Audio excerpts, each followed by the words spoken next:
face versus heel has always been the staple of the wrestling business. Let's take a look at history. We've had Hulk Hogan versus Andre the Giant, The Rock and Triple H, Stone Cold and Mr. McMahon, and of course Dusty Rhodes and the Four Horsemen. I mean, we could go on and on. There's been many faces versus heels. Now imagine trying to explain to someone who wasn't a wrestling fan what a face versus heel was. They'd probably think face versus heel.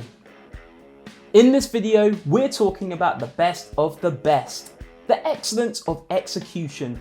A man who, as a heel, was hated in America, but loved in Canada. The best there is, the best there was, the best there ever will be, and quite frankly, the best of both worlds. Don't worry, it's not Hannah Montana or Miley Cyrus. It's of course, Bret the Hitman Hart. We've seen The Undertaker versus The Undertaker at SummerSlam or The Underfaker.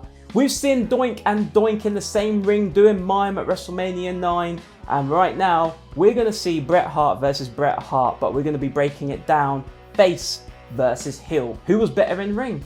Who had the better entrance? Who was better overall?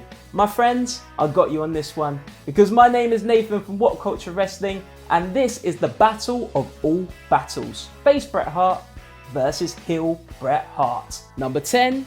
Attire. Now, Bret Hart has said in the past that when him and Jim Neidhart first debuted that pink attire, that they looked like bubblegum, which yeah, I can kind of see where they're coming from, but that never got in the way of his in-ring talent and the way that he can make everything look so smooth and effortless and legit in the ring. In the late 80s to the early 90s, Bret Hart really did make pink his own.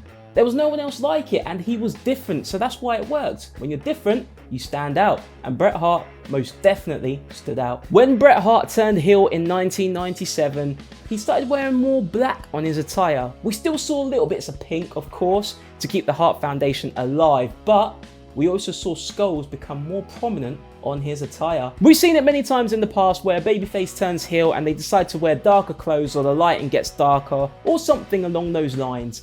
So today, I wore black because I feel like a heel. So who was the winner of this round? Was it the face pink attire, or was it the heel darker skull attire? There can only be one winner, and the winner of this round is the face pink attire. Basically, because it made him a star, it's how most of us remember Bret Hart, and of course, it's a massive feature of the Hart Foundation. Number 9. The entrance. When Bret Hart was a face, I used to love the shot of the cameraman just running down the aisle towards Bret Hart. And do you know what was even better? The cameraman never fell over either. Well, I don't think he did anyway. He might have. Did he? That entrance was pure money, and every single person in the front row wanted to just get a little tag off Bret Hart as he made his way down the aisle, and also get those glasses too. During Bret Hart's entrance, you could hardly hear the music because the pops would be so big in the arena. And talking about music, Jim Johnston. What a lad, eh? He made some brilliant theme songs back in the day, especially with this one as well. You know that guitar riff at the start of Bret Hart's theme, that sounded like a cat. So nothing like that, but Jim Johnston, brilliant theme songs. As a heel in America, he was greeted by boos, jeers, and cups of drink and popcorn or anything else when he was walking down the aisle with that Canadian flag. Honestly, I could actually feel the heat from here in England. When he arrived in Canada, you'd probably think he was the biggest babyface in the world, even when he was a heel. They absolutely loved him. He was the returning superhero. He could have probably took the flag, stamped on it, and thrown it out the ring, and everyone still would have cheered. So who wins this round? Babyface entrance or heel entrance? We've got to go with the heel entrance for this one. Basically, he was a heel in America and a babyface in Canada. It's just a beautiful balance, and I loved it. Number 8, crowd interaction. As a face, just like we've seen with Rey Mysterio in recent times when he interacts with his young fans, when we had fans there anyways, it creates that unbreakable bond between Mysterio and the young fans, and that's exactly what we saw with Bret Hart as a face in the 90s. Kids all over the world wanted a pair of those glasses, and only one lucky kid could get them on his entrance. And if you look back on any footage of Bret Hart giving those glasses to someone, then look at their face. It means the world to them. As a heel, whether it was with his hair over his face or giving a stone cold glare into the camera or just standing there with the Canadian flag over his shoulder, he well and truly made me believe that he hated America, let alone the people in attendance. Basically, Bret Hart gave me an emotional sharpshooter, and as a 7-year-old, I was tapping out because my hero had gone evil. Honestly, it's like when I went KFC a few years ago and I got there and they said, sorry, we've ran out of chicken.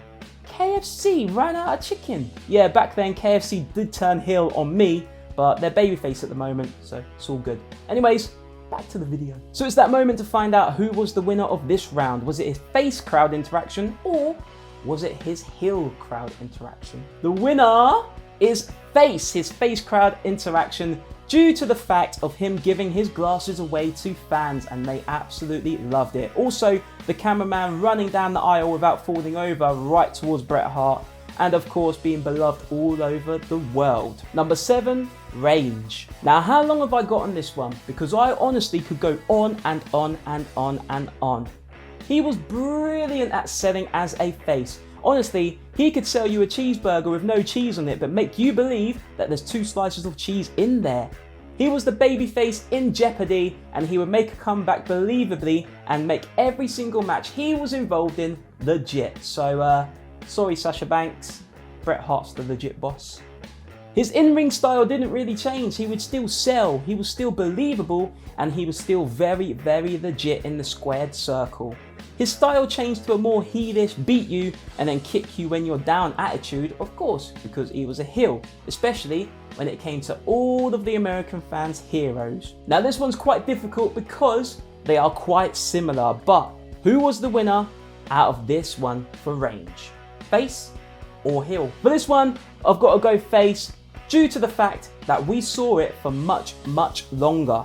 Now remember, he was only heel during 1997, not even for the whole year because he left after Survivor Series 1997 in Montreal. But if we did see it longer, then that tide may change. Number 6, drawing power. For the non-wrestling fans, drawing power isn't something to do with Bob Ross, but I think we're all fans here, so it's all cool. Who was the next big babyface after Hulk Hogan? Of course, the man was Bret the Hitman Hart, but at the time, business was not so good. During the mid-90s, the WWE's business was the lowest of lows. WWE never won a ratings battle with Bret Hart on Raw in 1997, but that all changed in 1998. But hold on, Bret Hart left in November 1997, so what's that got to do with 1998? Well, I've got you, my friends. Let me explain. If we go back to WrestleMania 13, Bret Hart versus Stone Cold Steve Austin in a submission match. It was brilliantly done. It was the double turn of all double turns. Stone Cold turned face and Bret Hart turned heel. It was the beginning of Stone Cold Steve Austin's rise to the top of the mountain, so that's why we can attribute Bret Hart to doing a lot for Stone Cold Steve Austin in this match and doing a lot for 1998, where Stone Cold was on top of the wrestling business. It also gave us something that I thought that I'd never see, a Bret Hart heel turn, and it's kind of similar to what we're seeing right now with Roman Reigns. I never thought that WWE would turn Roman Reigns heel so soon, but we got it. So who had the bigger drawing power? Was it face Bret Hart or heel Bret Hart? The winner of this one is heel Bret Hart because we got Stone Cold Steve Austin out of it. The Attitude Era was picking up steam during that time as well. And of course, the new attitude of Bret Hart. Everyone was really intrigued by it and we wanted to see what he was going to do next. Number 5, feuds. As a babyface, everything that Bret Hart touched mattered. Whether it was a title, a feud, a ring rope, a microphone, I mean, even if he picked his nose, it probably would have mattered. Just look at the feud he had with Owen Hart from the Royal Rumble when Owen kicked his leg out of his leg all the way to SummerSlam when they had the steel cage match. In between that, they opened WrestleMania 10 at Madison Square Garden where Owen beat Bret. but later in the night, Bret went on to win the WWE title. Bret Hart also had a long feud with Jerry Lawler, which was really entertaining. And many more wrestlers as well, which shows how versatile he was. We started to see Bret Hart's heel turn slowly just before WrestleMania 13, but boy did we see it at WrestleMania 13 against Stone Cold Steve Austin, and even today I think that is regarded as one of the best heel turns in history. Bret Hart had a couple of feuds as a heel in 1997. We can look at Shawn Michaels and their real life hatred and the balance and the difference when they wrestled in America or Canada. It was just brilliant stuff. And he also had a feud with the Patriot, which anytime I look back on it now, I think Kurt Angle's going to come down the aisle. Imagine that. Bret Hart versus Kurt Angle. Ooh. Anyways, let's find out who the winner of this one is. Face feuds or heel feuds? The winner has got to be face feuds, and I'm just going to pick one out. Owen Hart and Bret Hart's feud. It's something that, looking back on it now, we'd probably never get these days. Something that was so believable, it split a family in half, and back then, I really did believe it. Number 4, promos. As a face, Bret Hart will not go down as the best promo in history. There were times when he would stumble along words, but who needs to be a great promo when you've got the expertise of Bret Hart? As a fan who was 7 and under during Hart's WWE run, he could have said something like, "Hi guys, I smell like a dustbin that's been left out for a month." And I would have probably still jumped up and said, "Yay, yay, you're brilliant, yay." Could have used another example. As a heel, his promos were so much better. He berated all of the American fans and all of their heroes as well, and pretty much came off as natural, and he had a genuine hate for everything to do with America, for them turning their back on him. That's what made him a great heel right there. He believed that they were in the wrong and not him. A nice easy one, I think. Who has the best promo? Face Bret Hart or heel Bret Hart? Of course, it's heel Bret Hart for all the reasons that I explained before. Now, remember, you might have a completely different opinion to me, and if you do, then please let me know in the comments below. Number 3, moments. 1992 SummerSlam at Wembley Stadium. WrestleMania 10. Royal Rumble 1994. Kiss My Foot match with Jerry Lawler. Whatever moment Bret Hart was involved in, he made it legit, he made it believable, and he made it credible as well. As I've said many times in this video, he was the babyface in jeopardy, but he made a comeback to reach the top of the mountain. Bret Hart's heel moments actually spin my head just a little bit. He shoved babyface announcer Vince McMahon 6 days before WrestleMania 13. At WrestleMania 13, there was the big double turn of Bret Hart turning heel and the making of Stone Cold Steve Austin. A little bit later after that, in November 1997, we had the Montreal screw job, and then him spitting in Mr. McMahon's face as well and writing WCW. It was all during this time that we saw glimpses of the Mr. McMahon character, and we also saw Austin getting over to next level. So, pretty good moments. So who had the bigger moments? Was it face Bret Hart or heel Bret Hart? For this one, I've got to go with face Bret Hart for the moments, because as a heel, it all ended in the Montreal screw job and it was a little bit bitter, to be honest. But as a face, even at WrestleMania 10, when all the babyfaces would come out and lift him up when he won the WWE Championship, it's moments like that that we like to remember for Bret Hart. Number 2, in-ring work. Not sure if you've heard me say it before, but Bret Hart was an unreal wrestler.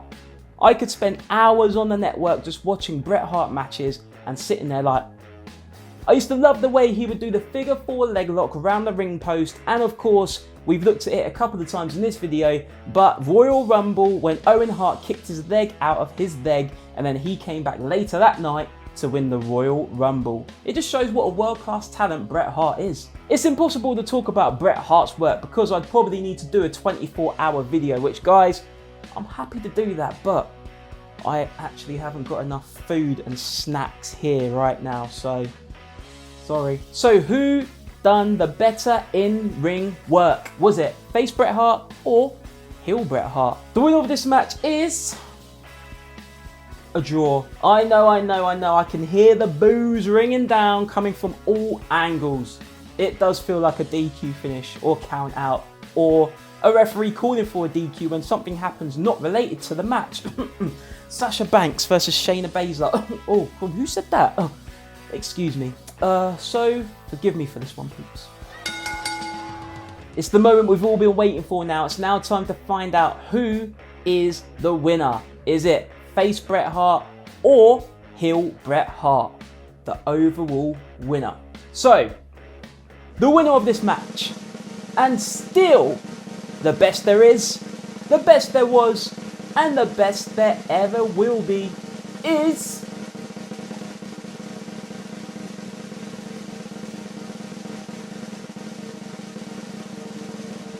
face Bret Hart. Babyface Bret Hart wins this one with 5 points. Heel Bret Hart got 3 points, and the draw got 1 point. But to be honest, it didn't matter if he's face or heel, he's still the greatest. The great thing about wrestling is the discussions that you can have, and that's what I'd love you to do right now. Have a chat in the comments below about face Bret Hart, heel Bret Hart, your opinions and your thoughts on everything to do with that and this video. Also, make sure you like, subscribe and share this video too, and tell the whole world about What Culture Wrestling. And as you're here already, why don't you check out some more videos? There's loads and loads and loads for you to get stuck into. I've been Nathan from What Culture Wrestling. Take care, and I'll see you next time.